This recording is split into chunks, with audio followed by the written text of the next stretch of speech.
माँ जी, वो लोग इंतजार कर रहे हैं। आपके बेटे का गुस्सा तो बढ़ रहा होगा। तेजल, अरे और कितना टाइम लगाओगी तुम? कोई काम ठीक से नहीं होता है तुमसे। देखिए ना माँ जी, मेरे तो हाथ पांव फूल रहे हैं। तुम घबराओ मत, मैं हूं ना। तेजल, जैन तुम 2 मिनट नहीं रुक सकते?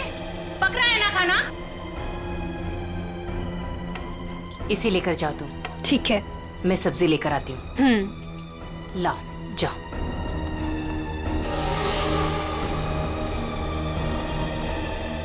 थैंक गॉड, आज खाना तो ठीक वक्त पर आ गया।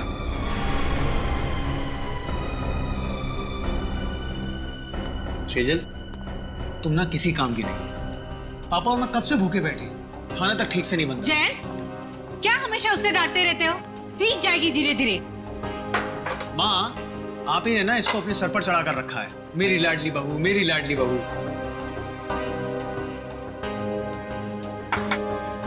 घबराओ मत, मैं हूं ना।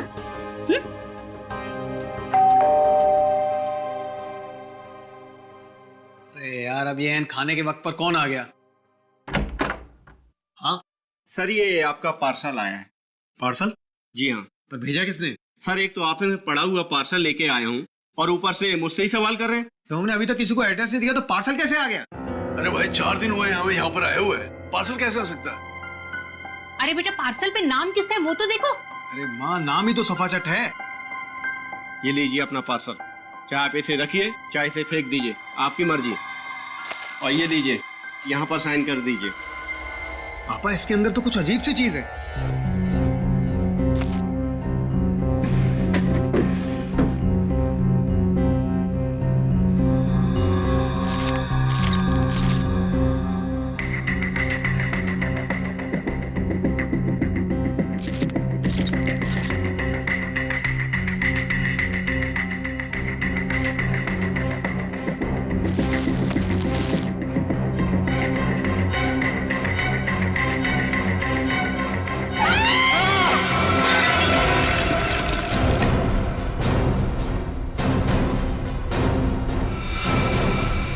ये किसने भेजा है हमारे घर ऐसा?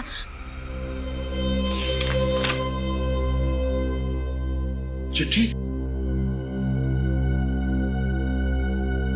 आपको ये चिट्ठी इसलिए लिख रही हूं कि आपको बता सकूं कि आप कितने बड़े जल्लाद हैं।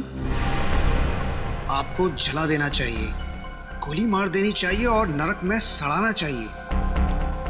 जो आप मुझसे करवा रहे हैं वो गलत है। मैंने कर जरूर दिया है और आपको इस चिट्ठी के साथ भेज रही हूं।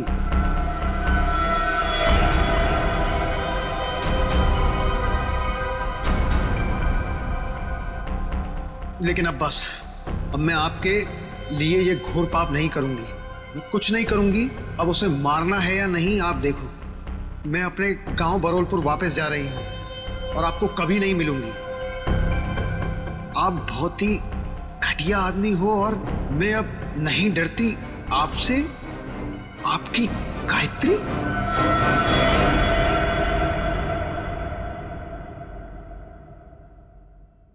कौन है ये गायत्री? हाँ? देखो सेजल, मेरे ऊपर ये कोई गलत इल्जाम है। मैं नहीं जानता ये गायत्री कौन है। मेरे होते हुए कौन तुम्हारी गायत्री? और ये तोहफा दिया है तुम्हारी गायत्री ने तुम्हें? हाँ?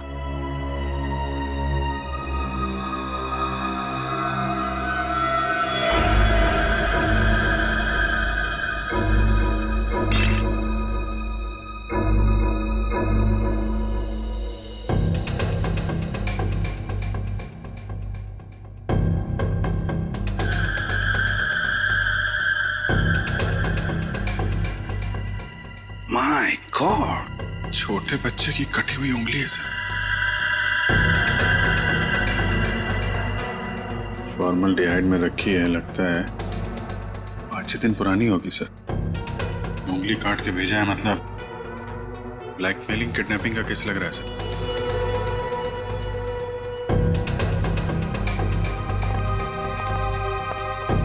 क्या आपके घर में, आपके परिवार में कोई छोटा बच्चा है?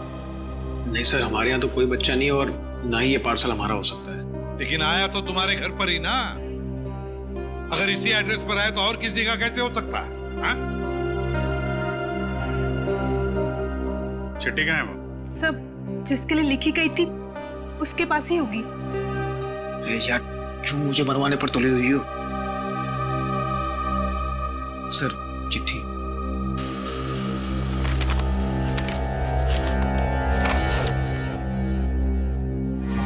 आपको चिट्ठी इसलिए लिख रहे हैं कि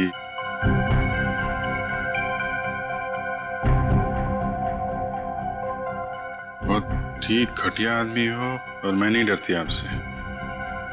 आपकी गायत्री।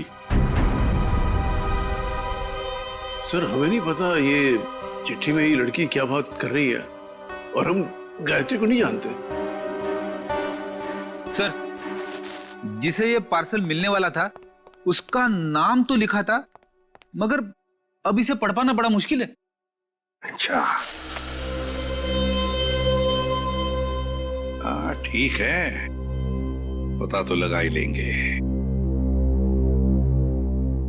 लेकिन इस गायत्री ने एक छोटे बच्चे की उंगली काट कर यहां भेजी है आपके पास, और तुम लोग कह रहे हो कि तुम्हें कुछ पता नहीं है गायत्री कौन है। तो क्या उसके सपने में आया ये आप लोगों का एड्रेस? मैं आपसे कह रही थी ना, ये घर मत खरीदो मत खरीदो, देखा भी क्या हुआ। तो क्या आप लोगों ने ये घर खरीदा है?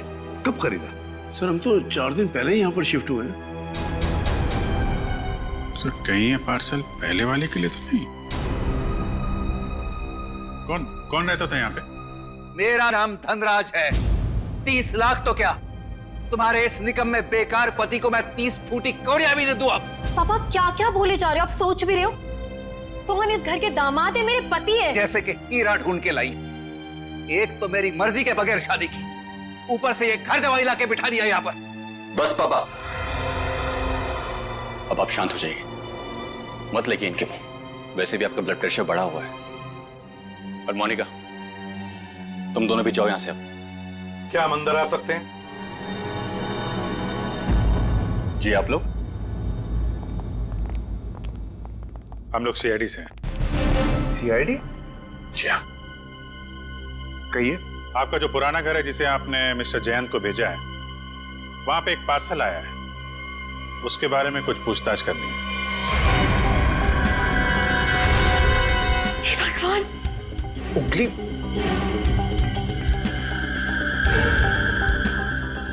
ये तो किसी बच्चे की उंगली है। जी हाँ, और इसके साथ साथ एक चिट्ठी भी है। किसी गायत्री ने लिखी है चिट्ठी।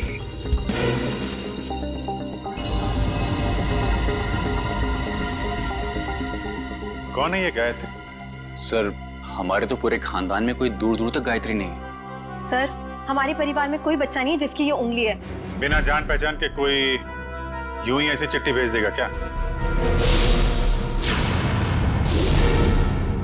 चल, कोई बात नहीं, हम पता लगा लेंगे कि गायत्री ने चिट्ठी लिखी किसको और ये बच्चा है कौन। यार, कब तक इसका पहरा देते रहेंगे? जब तक बॉस पैसा देता रहेगा तब तक।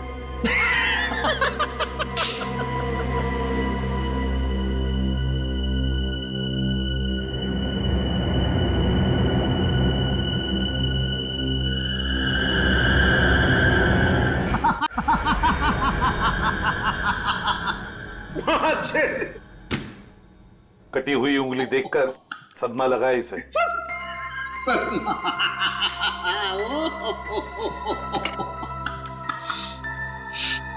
नहीं सर, इसमें कोई लाफिंग गैस नहीं है। Laughing gas? ये देख साउंड के, तुझे हमने सिर्फ इतना बताया कि गायत्री नाम की एक औरत ने एक बच्चे की उंगली काट दी, तो तुझे हंसी के फव्वारे फूट रहे हैं। यार, सिर्फ इतना ही कहा है ना कि ये उंगली शायद 5-6 दिन पहले काटी गई है, क्योंकि सही सलामत है, सड़ना शुरू नहीं हुई है। उंगली तो ठीक है, लेकिन ये फॉर्मेल्डिहाइड का क्या? फॉर्मेल्डिहाइड का क्या? हाँ, क्या? ये देखो, रिपोर्ट पढ़ो फॉर्मेल्डिहाइड की।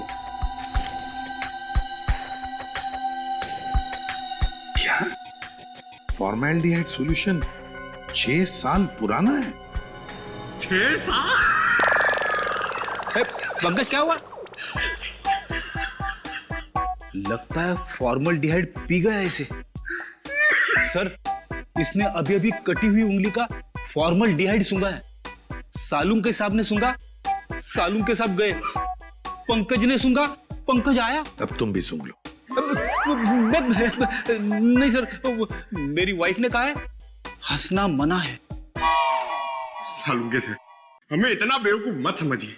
ये फॉर्मल्डिहाइड भले 6 साल पुराना हो, मगर इसकी कटी हुई उंगली थोड़ी 6 साल पुरानी होगी। और नहीं तो क्या और नहीं तो क्या? ऐसा नहीं हो सकता कि इस गायत्री के पास 5-6 साल पुराना फॉर्मल्डिहाइड हो जिसमें उसने ये उंगली रख दी। क्यों? अब चुप क्यों हो गए? अरे यार वो क्या जब का है? फॉर्मल्डिहाइड 6 साल पुराना तो उंगली भी 6 साल पुरानी हो गई।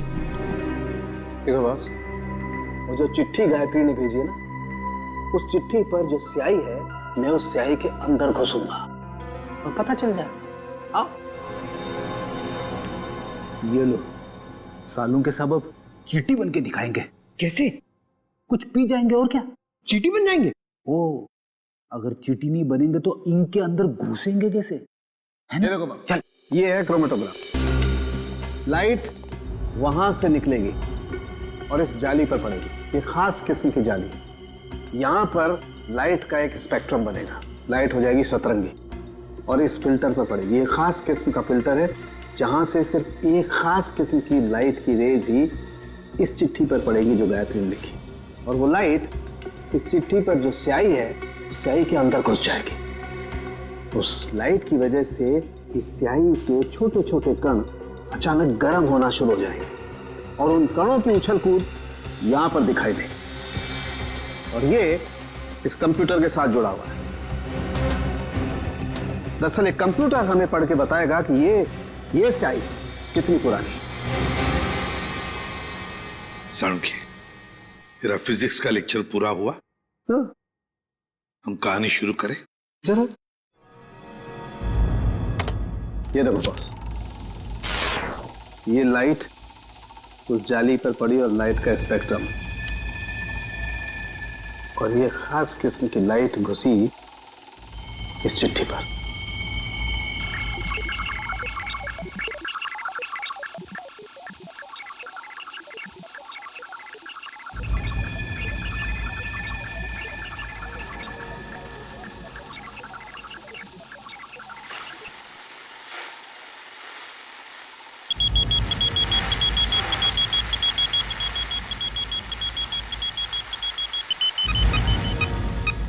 साल बस गायत्री ने चिट्ठी 6 साल पहले भेजी।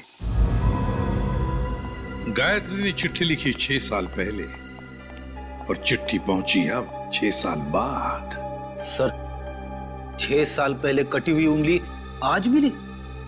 सर, न जाने इन 6 सालों में इस बच्चे के साथ क्या क्या हुआ होगा। हाँ, 12-13 साल का तो हुआ होगा बच्चा। सर, इस गायत्री को हम ढूंढ निकालेंगे। गायत्री को भी और उस बच्चे को भी। बरूरपुर जाने का इंतजाम करो। हम घर तो दिखा दे रहे हैं आप लोगों को गायत्री का, लेकिन 9 साल हो गए जब वो इस बरूरपुर से गायब हुई है। गायत्री के माँ बाप किसी से उसके बारे में कोई बातचीत नहीं करते हैं। इतना तो बता सकते हैं कि अभी वो कहाँ है, किसके साथ है? मुश्किल है साहब, पति पत्नी दोनों पूरे गांव से कटे रहते हैं, किसी से कोई बातचीत नहीं। लेकिन ऐसा क्यों? पता नहीं, हम तो उनके दरवाजे पर जाएंगे नहीं, और हमको नहीं लगता है कि आप लोगों के लिए वो दरवाजा भी खोलेंगे। टेलीग्राम किसने भेजा टेलीग्राम? गायत्री ने भेजा टेलीग्राम। गायत्री ने? सरिता रुक, सुन।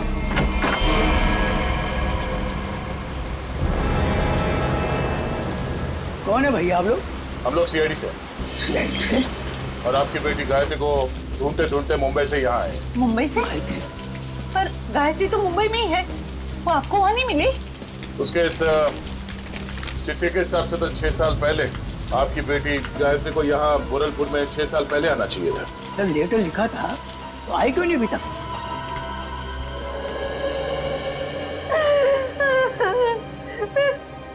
कहाँ गए मेरे बच्चे? कहाँ गए? कहाँ गए मेरे बच्चे?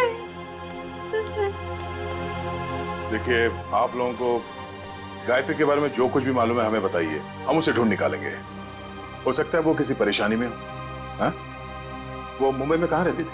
पता नहीं साहब, मेरी गायत्री 18 साल की थी तो भागे मुंबई चली गई वो। हम लोगों ने उसको उम्मीद ही छोड़ दी। अचानक एक दिन उसने फोन किया कि उसने वहां किसी के साथ शादी कर ली। पूरे गांव के सामने हमारी इज्जत को मिट्टी में मिला दिया। ये बात है कब की? करीब 7 साल पहले की।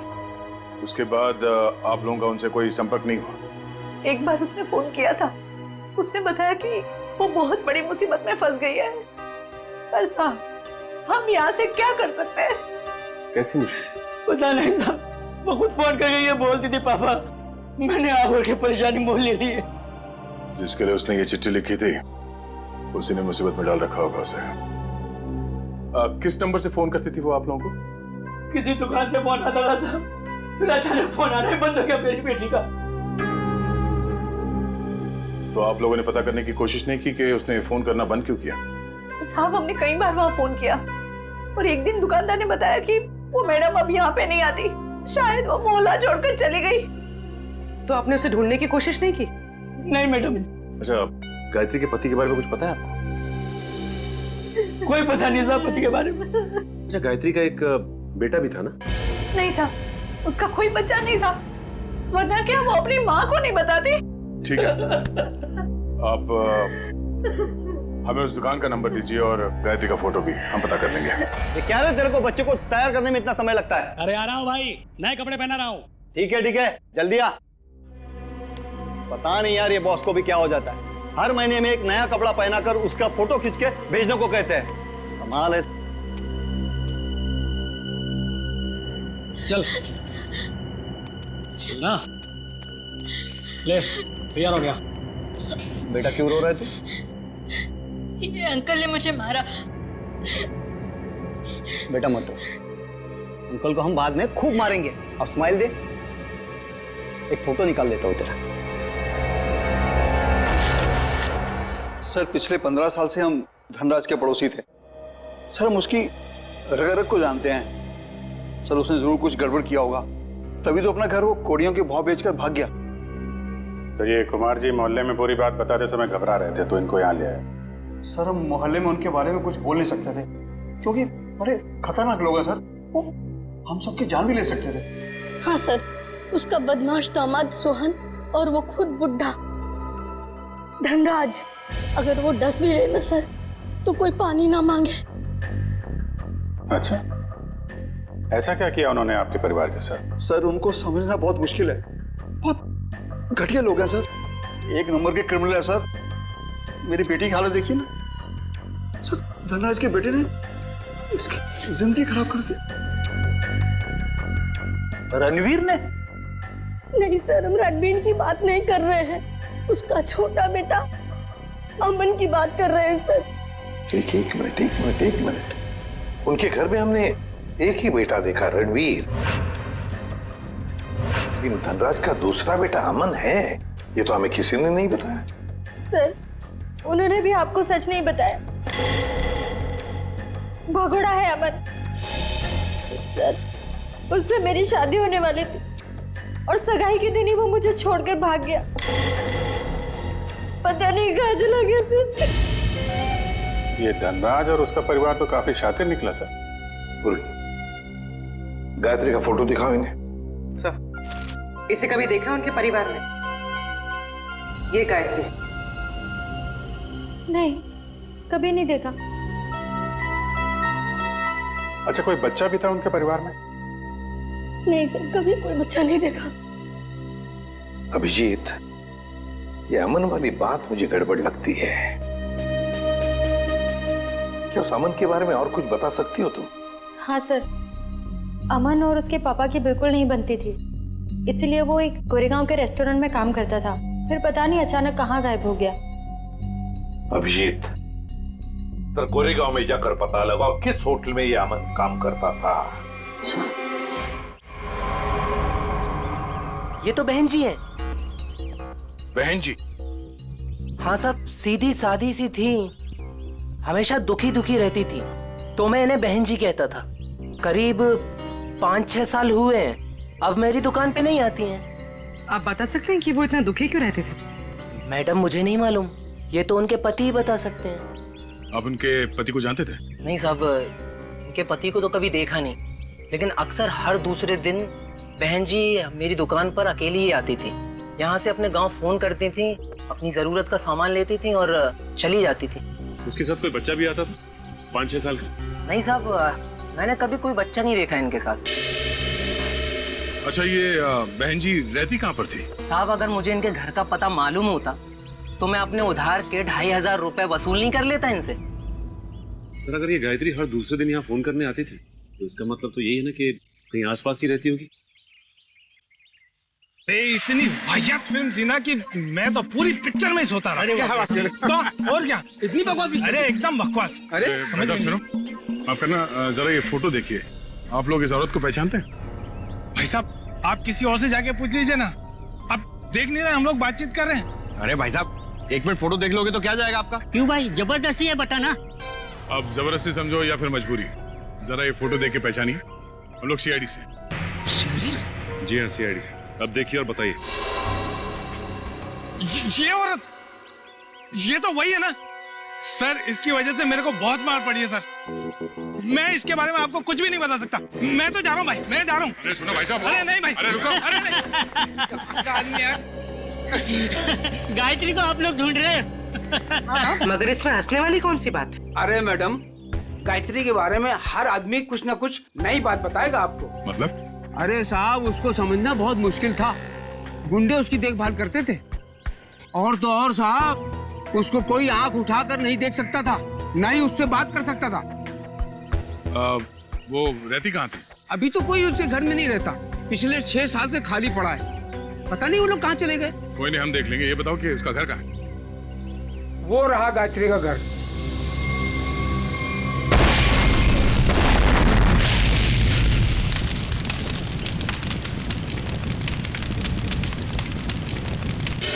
ये तो अमन साहब हैं सर। ये बहुत पहले यहाँ पर मैनेजर होते थे सर। बहुत खड़ूस थे ये, 1 सेकंड चैन से नहीं बैठने देते। अच्छा ठीक है ठीक है। उनके बारे में हमें कुछ और बता सकते हो? हाँ साहब, सुना है कि इनके पिताजी के साथ इनकी बिल्कुल नहीं बनती थी, इसीलिए वो इतने बड़े बाप की औलाद होने के बाद भी यहाँ काम करते। और फिर किसी रईस लड़की से उन्होंने शादी कर ली और फिर शायद वो बेंगलोर चले गए। और क्या सर, करीब 6 साल पहले एक कार एक्सीडेंट में वो, उनकी पत्नी और उनका बेटा मारे गए। तीनों मार गए? सर सुना तो ऐसा ही था। उनकी पत्नी का नाम गायत्री था क्या? नहीं सर, गायत्री तो नहीं था, नाम तो कुछ और था सर। पहले याद था पर अब याद नहीं आ रहा। मैं तुमने बताया उनका बेटा भी था? हाँ सर, करीब 5-6 साल का था जब वो एक्सीडेंट हुआ था। Thank you very much. वो उंगली 5-6 साल पहले की कटी हुई है, किसी 5-6 साल के बच्चे की है। और अमन के बेटे का एक्सीडेंट भी 5-6 साल पहले हुआ था और वो चिट्ठी भी 5-6 साल पहले लिखी है। तो ये बच्चा तो पोता निकला धनराज का। कहीं ऐसा तो नहीं कि ये बच्चा भी जिंदा हो? मुझे भी ऐसे ही लग रहा है। जरा बैंगलोर फोन करो और पुलिस स्टेशन से एक्सीडेंट के सारे रिकॉर्ड मंगवा लो। इस गायत्री का कुछ ना कुछ लेना देना है धनराज परिवार से। पर ये धनराज सारी बातें हमसे छिपा क्यों रहा है?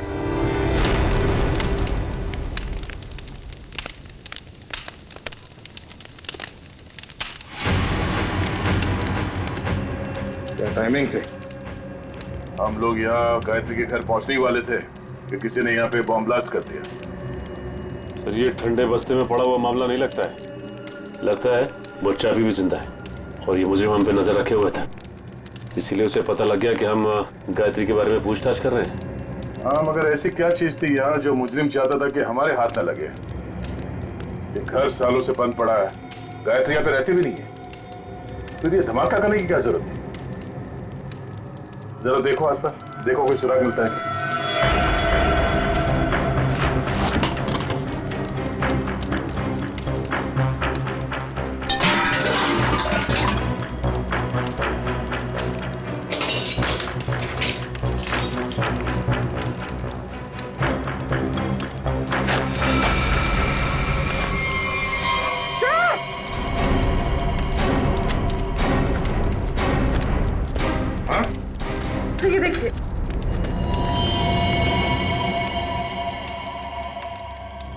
किसी की हड्डियां हैं, सीमेंट और ईंट के टुकड़े पे चिपकी हुई है।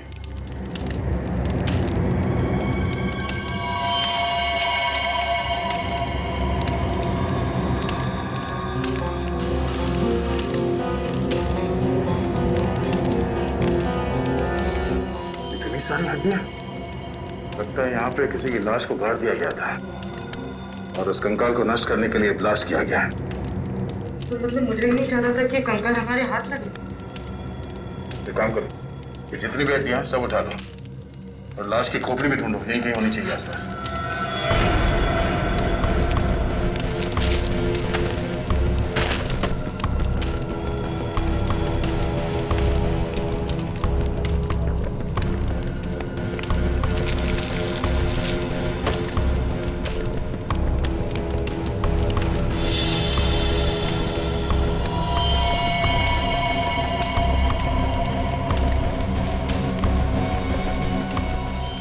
ये देखो, मिल गई खोपड़ी। मतलब सर किसी की लाश को यहाँ पे गाड़ा गया था? और ये है कौन? इसके साथ ऐसा क्या हुआ था कि इसके गाड़ने के बाद भी इसकी लाश को जला के नष्ट करने की कोशिश की गई है?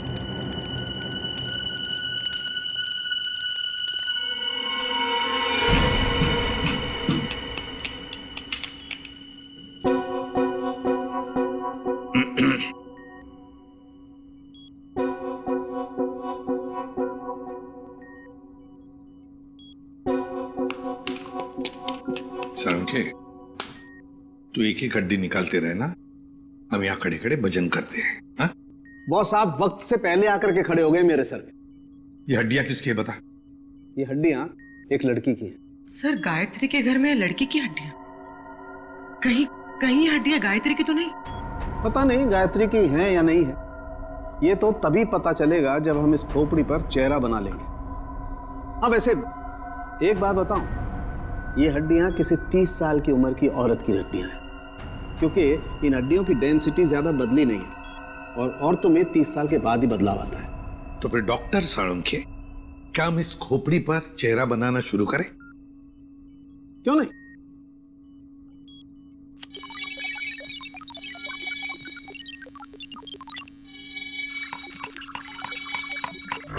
वैसे एक बात बताओ, जिस किसी ने भी गायत्री के घर में ब्लास्ट किया है, उससे बड़ा गधा संसार में कोई और होगा नहीं। वो क्यों? सिंपल सी बात है, अगर वो ब्लास्ट नहीं करता तो ये खोपड़ी बाहर नहीं आती, और अगर ये खोपड़ी बाहर नहीं आती बॉस, तो हम इस खोपड़ी पर चर्चा नहीं कर रहे होते।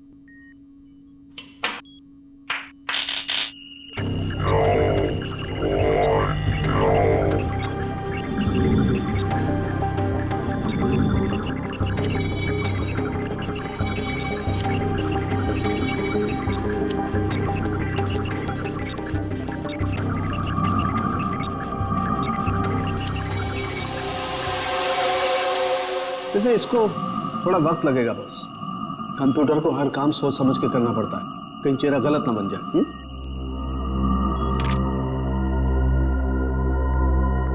माय गॉड, ये क्या है? ये देखो बॉस, ये तो सोना है, गोल्ड।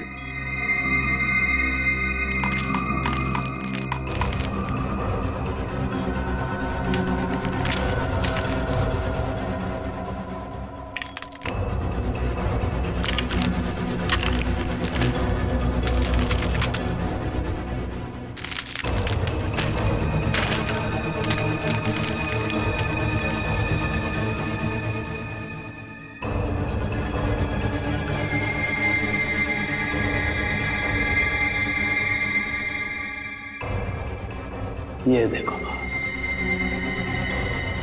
ए फॉर एप्पल, यार ए फॉर अमन। हाँ, चेहरा बन गया बॉस। गायत्री,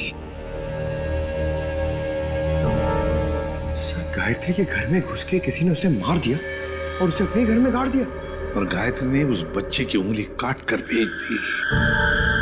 पर हुआ क्या उस बच्चे का?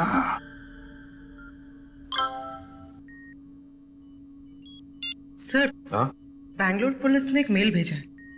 लिखा है कि 6 साल पहले अमन अपनी वाइफ के साथ कहीं जा रहा था। कार पहाड़ से नीचे गिर गई और कार में आग लग गई। हाँ, मगर इस फोटो में बच्चा भी है। पर सर, मेल में तो बच्चे का कोई जिक्र ही नहीं है। इसका एक ही मतलब हो सकता है कि बच्चा जिंदा है। सर, बच्चे ने गले में एक चेन भी पहनी हुई है। और सर, वही वाली चेन है, A for apple. A for Aman. पर सर, अमन के बेटे की चेन गायत्री की लाश के पास मिली। अमन और उसके पत्नी की गाड़ी का एक्सीडेंट हो गया 6 साल पहले। गायत्री ने उनके बच्चे को पकड़ लिया, उसी की उंगली काट कर भेज दी। और अब तो गायत्री ही नहीं रही, तो फिर वो बच्चा कहां गया? उस बच्चे को ढूंढना होगा, बचाना होगा और इस धनराज की गर्दन पकड़नी होगी। बस बबलू ने एक निवाला खा लिया ना, तो हमारा काम हो जाएगा।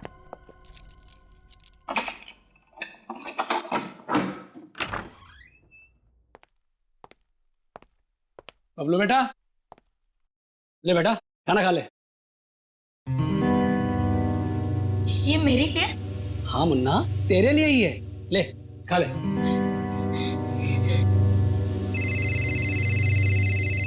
बॉस? हाँ बॉस। हाँ, बस निकल ही रहे। हाँ बॉस, आपका काम हो गया बॉस। चल निकल। चल। धनराज जी, क्या कह रहे थे आप लोग? कि आपको उंगली के बारे में कुछ पता नहीं, गायत्री कौन है किसी को कुछ नहीं मालूम, आपके पूरे परिवार में कोई बच्चा है ही नहीं, तो फिर क्या ये झूठ पे झूठ बोलते रहे आप। आपको मालूम था वो उंगली किस बच्चे की है। आप जानते थे गायत्री ने एड्रेस लिखने में कोई गलती नहीं की। आपने ये बताना जरूरी नहीं समझा कि आपका एक और बेटा था, अमन, जिसका एक 5-6 साल का बच्चा है? क्यों?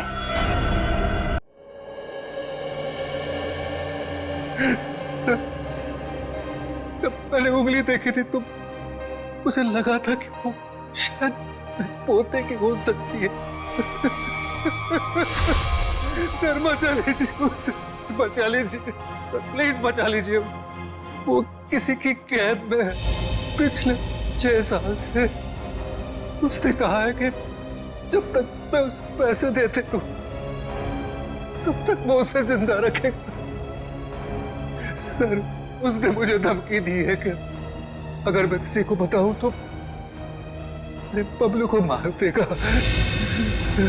पापा, अमन का बेटा जिंदा है और आपने हमें भी नहीं बताया। मैं नाराज था अमन से।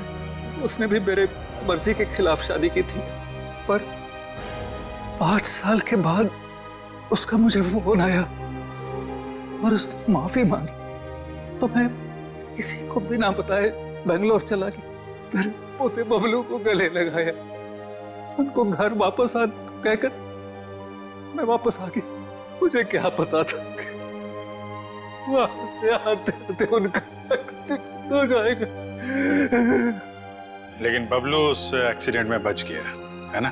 मुझे लगा था कि उन दोनों के साथ बबलू भी नहीं रहा, पर एक दिन किसी आदमी का मुझे फोन आया।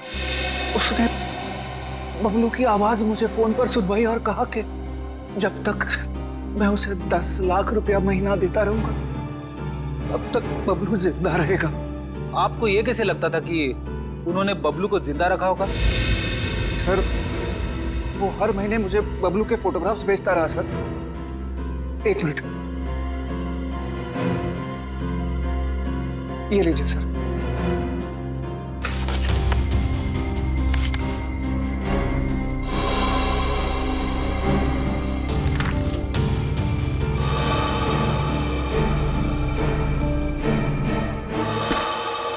आपने उस किडनैपर का फोन नंबर तो नोट किया होगा ना?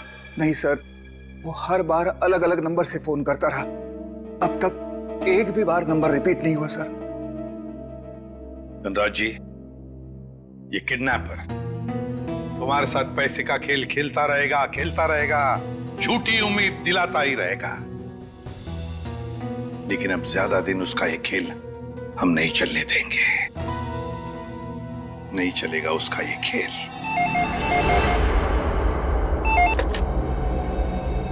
हेलो धनराज जी, मैं सोच रहा हूँ कि आपका पोता मैं लौटा दूं। ओह, तुम हो? भगवान तुम्हारा भला करे। प्लीज मेरे पोते को लौटा दो। हम भगवान के भरोसे पे नहीं रहते। तुम हमारा भला करोगे और हम तुम्हारा। हाँ हाँ, मैं हमेशा की तरह पैसे लेके आऊंगा। बोलो कहाँ आना है? अभी आता हूँ।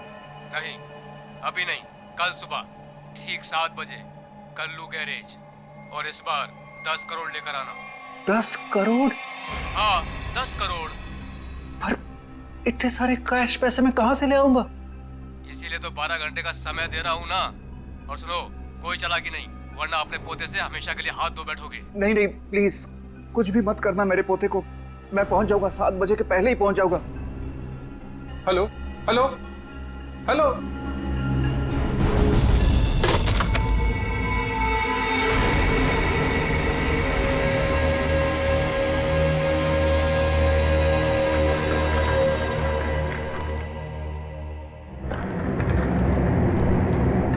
कल्लू गैरेज ही तो बोला था। यहाँ तो कोई नहीं है। हेलो हेलो, कोई है? पापा। रणवीर, रणवीर तुम यहाँ क्यों आए? पापा, मैं आपको किडनैपर से अकेले मिलने कैसे आने देता? रणवीर, तुम्हें पता है उसने कहा था कि मैं अकेला ही यहाँ। अगर उसने तुम्हें देख लिया तो वो बबलू को कुछ भी कर सकता है। रणवीर जाओ, भागो, तुम भागो।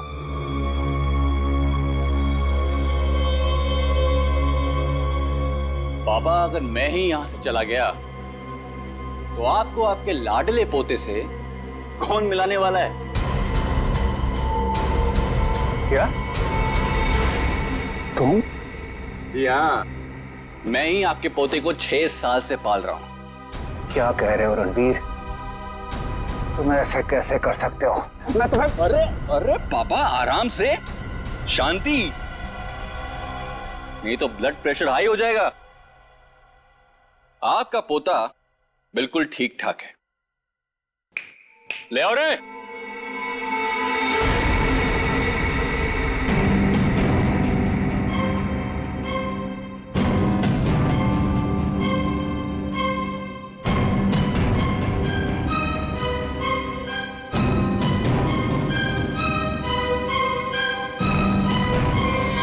बबलू, दादाजी, दादाजी।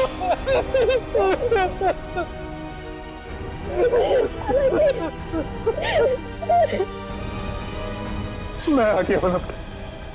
तुम्हें कोई कुछ नहीं करेगा। चलो घर चलते। अरे रुकिए पिताजी, रुकिए। जाते जाते जरा इन कागजात पे साइन करते जाइए, देख लीजिए। वो क्या है ना कि ये सब हो जाने के बाद आप और मैं एक साथ तो रह नहीं सकते, तो आपका घर और फैक्ट्री मेरे नाम कर जाइए और दफा हो जाइए। तो जैसे विश्वासघातकी को तुम्हें एक फूटी कौड़ी भी नहीं दूंगा। दोगे पापा, दोगे। जब आप बिना देखे अपने पोते के लिए करोड़ों रुपए दे सकते हो, तो देखने के बाद तो इतना दे ही दोगे। नहीं मिलेगी, एक फूटी कौड़ी भी नहीं मिलेगी। अच्छा, देखते। क्या कर रहे हो? सोच लीजिए। दादाजी नहीं। बुढ़े साइन कर, दोबारा मौका नहीं दूंगा।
सोने का अंडा देने वाली मुर्गी का पेट काटने चले थे तुम।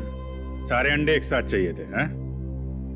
धनराज जी को फोन करके यहाँ बुलाना तुम्हारी सबसे बड़ी गलती थी। गायत्री ने वो चिट्ठी इसी जल्लाद के लिए लिखी थी। उसने शादी की थी उससे। अब बता, क्यों किया तूने ये सब? कोई औलाद नहीं थी इनकी, तभी इन्होंने मुझे गोद लिया था। लेकिन फिर अमन के हो जाने के बाद मैं इन पर बोझ बन के रह गया था। रणवीर, मैंने तुम्हें कभी अमन से कम नहीं समझा बेटे। झूठ बोल रहे हो तुम।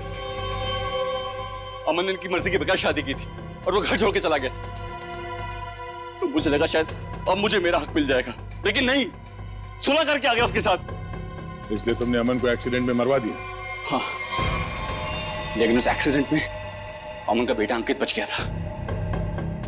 लेकिन मैंने सोचा कोई बात नहीं, इसी बच्चे के जरिए मैं इस पैसे के पुजारी से पैसा निकलवाता रहूंगा और एक दिन इनको कंगाल बना दूंगा। गायत्री तो तुम्हारी पत्नी थी, उसको क्यों मारा? सर, मुझे लगा वो अंकित को मेरे हिसाब से संभाल लेगी, लेकिन नहीं, उसे उस पर दया आने लगी। मेरे इतने दबाव देने के बाद ही उसने इसकी एक उंगली काटी थी और उसके बाद वो मुझे धमकाने लगी। कहती है कि अंकित को जल्दी से घर छोड़ दो वरना मेरा भांडा फोड़ देगी, मेरा, अपने पति का। इसलिए तुमने उसे भी मार के वहां घर में गाड़ दिया?